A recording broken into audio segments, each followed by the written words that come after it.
복된 청년 예배 나오신 우리 모든 청년들을 주님의 이름으로 환영하고 축복합니다. 날씨가 참 좋죠.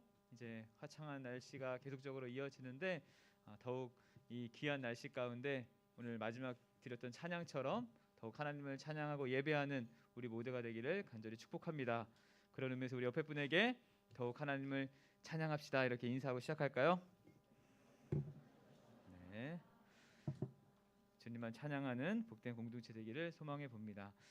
원래 지난주로 마지막으로 이제 지지난주로 마지막으로 사사기가 끝이 나야 되는데 아직 끝나지 않았습니다. 오늘 함께 이제 사사기 성경 퀴즈 대회를 끝으로 이제 오늘 마무리하는데요. 마지막 21장 19절에서 25절 말씀 간단하게 나누고 그렇게 진행하기를 소망합니다. 우리 21장 19절에서 25절까지 제가 한 절 우리 청년들이 한 절씩 교독하시고 마지막 절을 함께 읽도록 하겠습니다. 제가 먼저 읽을게요. 또 이르되 보라 베델 북쪽 르보나 남쪽 베델에서 세겜으로 올라가는 큰 길 동쪽 실로에 매년 여호와의 명절이 있도다 하고 보다가 실로의 여자들이 춤을 추러 나오거든 너희는 포도원에서 나와서 실로의 딸들 중에서 각각 하나를 붙들어 가지고 자기의 아내로 삼아 베냐민 땅으로 돌아가라.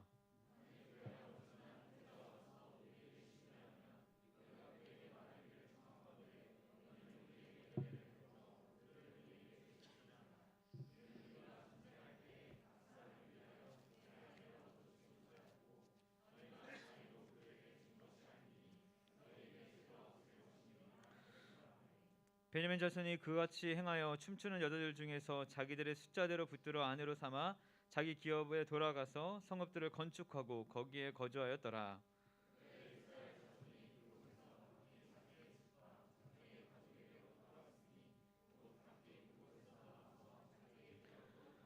같이 있습니다. 그때 이스라엘의 왕이 없으므로 사람이 각기 자기의 소견에 오는 대로 행하니라. 아멘.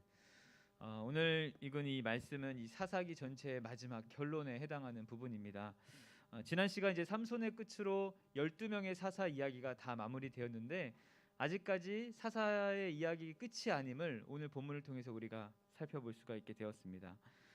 사사 삼손이 이제 블레셋에게 붙들려서 가사라는 곳에 눈이 뽑히고 또 놋줄을 메어서 맷돌을 돌리는 그런 신세가 되었습니다. 하지만 하나님은 그를 잊지 않으시고 머리카락이 다시 자라게 하심으로 그에게 회복을 허락해 주셨어요.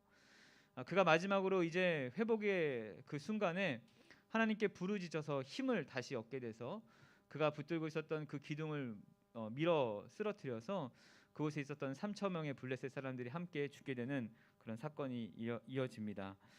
이제 이스라엘에 존재했던 그 12명의 사사가 다 죽었음에도 성경에서는 아직 이 사사의 이야기를 마무리하지 못하고 두 가지의 대표적인 사건을 우리에게 알려주고 있습니다.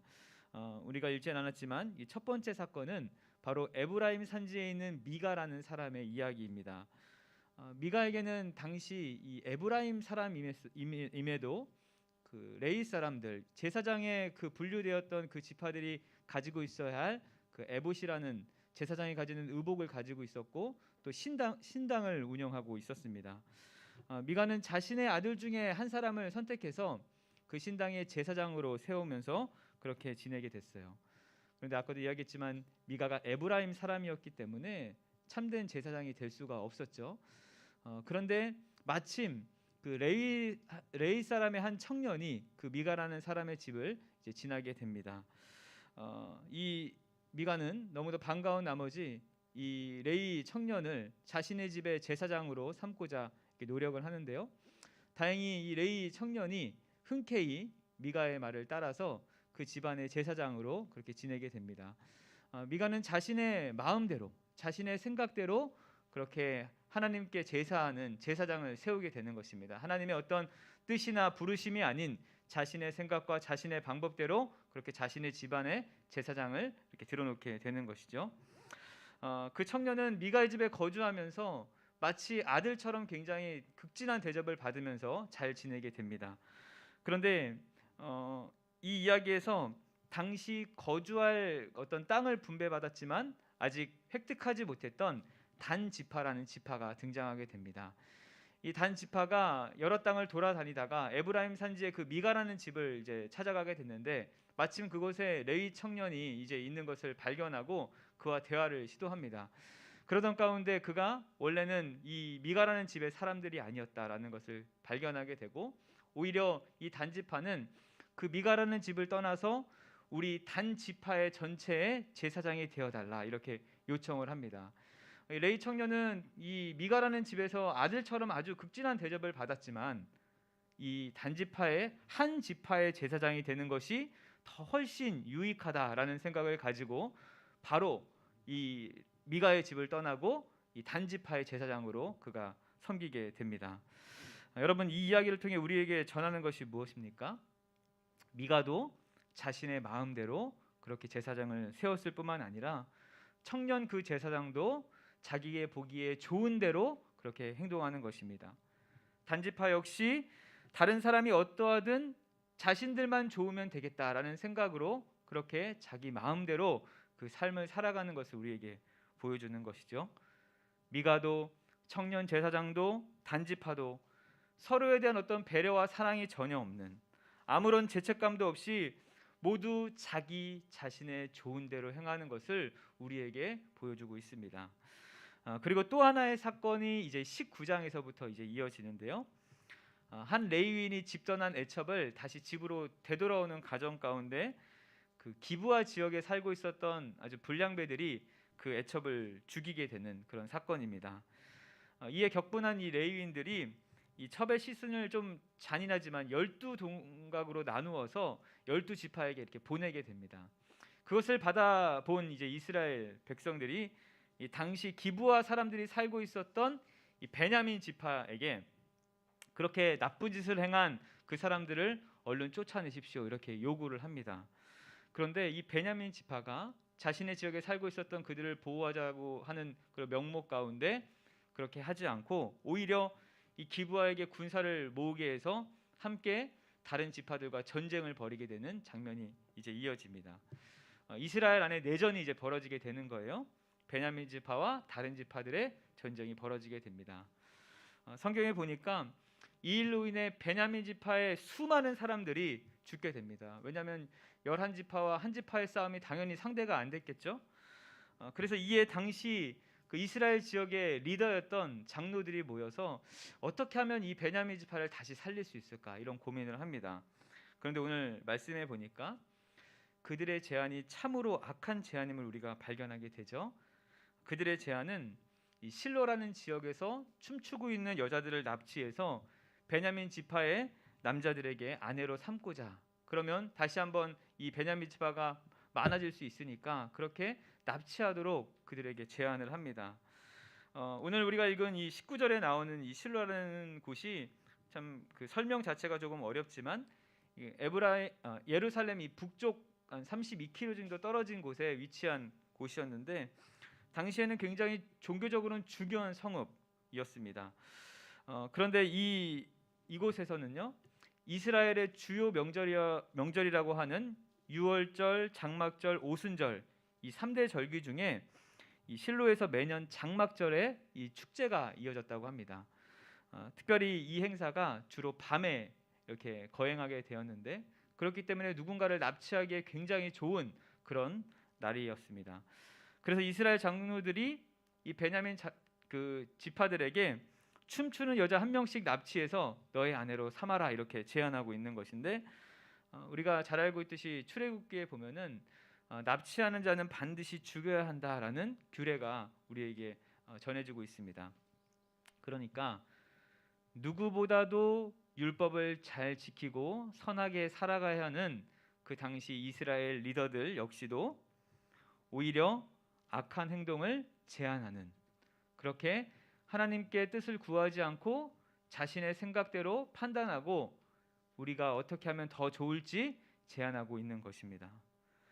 이것은 남이야 죽던 말던, 한 가족이 깨지던 말던 자신들만 하자가 없으면 되고 무사하기를 바라는 마음으로 이 애첩을 죽인 이 악한 기브와 불량배와 전혀 차이가 없는, 또 그들을 감싸고 자신의 지파만 생각했던 베냐민 지파와 전혀 다를 바 없는 그런 모습이라는 것을 우리에게 보여주고 있는 것이죠. 사랑 여러분, 이 사사기는요, 온통 인간의 악한 모습을 우리에게 잘 보여주고 있습니다. 12명의 이 사사 이야기뿐만 아니라 이어지는 이 이야기 속에서도 여전히 악한 본성이 우리 가운데 가득하다는 것을 어김없이 우리에게 보여주는 것이죠. 자신의 소견대로 옳은 대로 행하는 그런 우리의 처참한 본성을 낱낱이 우리에게 알려주고 있습니다. 그래서 사사기 기자는 오늘 읽은 21장 25절을 끝으로 우리에게 이 사사기를 결론을 맺고 있는 거죠. 우리 21장 25절 마지막 절을 다시 한번 읽어보겠습니다. 21장 25절이에요. 시작. 그때 이스라엘의 왕이 없으므로 사람이 각기 자기의 소견에 옳은 대로 행하였더라. 우리 한 번만 더 읽을게요. 시작. 그때 이스라엘의 왕이 없으므로 사람이 각기 자기의 소견에 옳은 대로 행하였더라. 사랑 여러분, 그들이 각기 자기 소견에 옳은 대로 행하는 이유가 무엇입니까? 그 앞에 구절에 보니까 이스라엘의 왕이 없음으로 이렇게 기록되어 있습니다. 그들에게는 왕이 없었어요. 진정한 왕이 누구인지 그들이 모르며 살아갔다는 것입니다. 더 사실적으로 표현하자면 자기 자신이 왕이 되고자 왕이 없는 것처럼 살아갔다는 것입니다. 여러분, 여러분에게 왕은 무엇입니까? 돈입니까? 명예입니까? 외모입니까? 이 사사기 전체는 진정한 왕이 누구인지, 그들의 진정한 사사니가 누구인지 전혀 모르며 살아가는 그런 시대상을 우리에게 보여주고 있습니다. 오늘 잠깐 이야기했던 이 두 사건 역시도 누가 왕인지 모르며 살아가는 이스라엘의 그 모습들을 우리에게 보여주고 있는 것이죠. 이 사사기에 나타나는 그 숱한 추악된 죄악들, 그리고 그로 인해서 오는 고통과 이 비극들 모두 다 이스라엘 백성들이 하나님을 왕으로 인정하지 못하고 자기 스스로가 왕이 되고자 하는 그런 인간의 모습들을 보여주고 있습니다. 그리고 오늘 본문에서는 이 죄가 개인 한 사람에게로 끝나는 것이 아니라 온 사회에 퍼지는 것을 우리에게 보여주고 있습니다. 어느 시대나 하나님을 왕으로 모시지 않고 개인이나 가정이나 교회나 사회는 부패하게 되고 그 영혼은 더럽힐 뿐만 아니라 역사를 철저히 부수고 깨트려 버리는 그런 것을 우리에게 보여줍니다. 사랑하는 여러분, 우리가 이 땅을 살아가면서 한 가지 기억해야 하는 것이 있다면 바로 우리 하나님이 우리의 유일한 왕이라는 사실입니다.